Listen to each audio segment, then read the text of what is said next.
What is the worst Australian state to live in and why? Let's find out what people on Quora think. I would never personally want to live in Tasmania, Western Australia. I'm a big city person and Tasmania doesn't have any big cities. You could argue Western Australia has Perth, but I see it as remote, sleepy, isolated, and not what I would conventionally consider as a big city in terms of metropolitan, cosmopolitan flavor and buzz. I'm unsure if I would like to live in South Australia, as I don't know if Adelaide would be alive, big and buzzy enough for me, and I doubt the Northern Territory would satisfy those needs either. But despite Darwin being super small, it does have a festival atmosphere and friendliness that benefits a larger town with a very transient population. None of those places are bad, they just aren't for me. Stephen Andrew from Sydney created a topic on Quora, to which David Conwell replied, New South fucking Wales. This state has the highest tax rates, the worst unemployment rates, and is by far the worst state in every aspect of life. The only good thing, I wouldn't have the slightest clue what fucking good here in the state. Anywhere that is close enough to government inspector is going to be hell. Live way out in a scrub or the bush, as we call it. You can get away with anything in the bush. Look at you, Rufus. Watch a bit of TV, have some cuddles, that kind of stuff.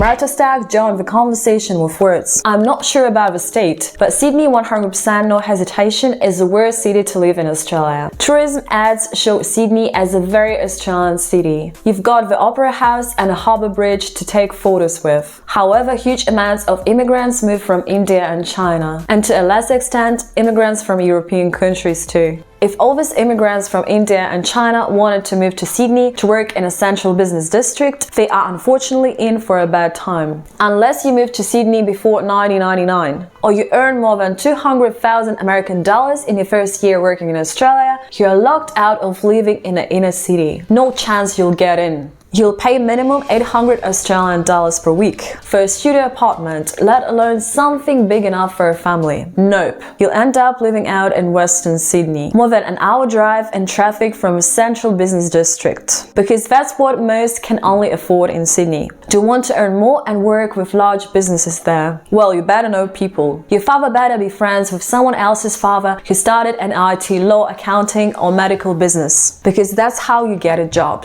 Not because of skill. It's all who you know. If you don't know anyone, then you're stuck on 40k a year scrapping by, spending 12 hours per week in traffic or public transport. Sydney is a horrendously elitist place to move to, and it's only if you lived there your whole life and you just so happened to own property 20 years ago. Otherwise, you're going to have a huge shock with the gap between the rich and poor in Sydney. So I guess it depends who you ask when you ask about Sydney. A 55-year-old baby boomer who learned how to use computers on Windows 95 and started a North Sydney accounting firm in 1995. Or anyone born after 1985, of who haven't lived in Sydney before 1999, and you'll get a pretty dim view of the city. Please subscribe to my YouTube channel. Here's another comment about the worst state to live in Australia from Peter Batty. Australian Antarctic Territory. No depth stores and Amazon only deliver about 4 times a year. Can only drive your Tesla about 7 months of a year. Can be a long time between drinks if you've run out. Skateboarding is out of the question. And would you ever consider traveling there? Please share in comments.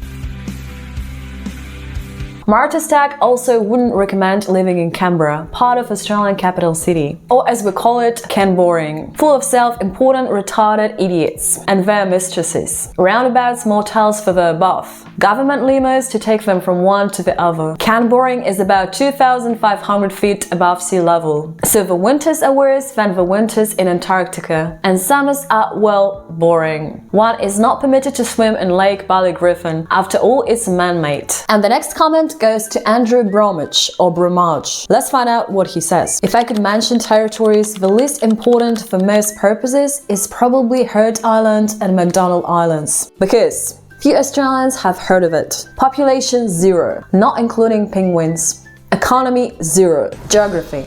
Australia's only 2 active volcanoes, which is interesting, but you can't see them. Tourism, none. Only approved research projects. Some secret projects. Ashmore and Cartier Islands are another candidate. Uninhabited sand islands in the middle of the Indian Ocean. However, being the closest point in Australia to one of our closest neighbors, Indonesia, it is efficiently a patrolled border. She deserves it, don't worry. So that was just a few thoughts of Aussies on Quora. Let us know what you think. Don't forget to subscribe, hit the notification bell, and we'll upload a second part. Cheers!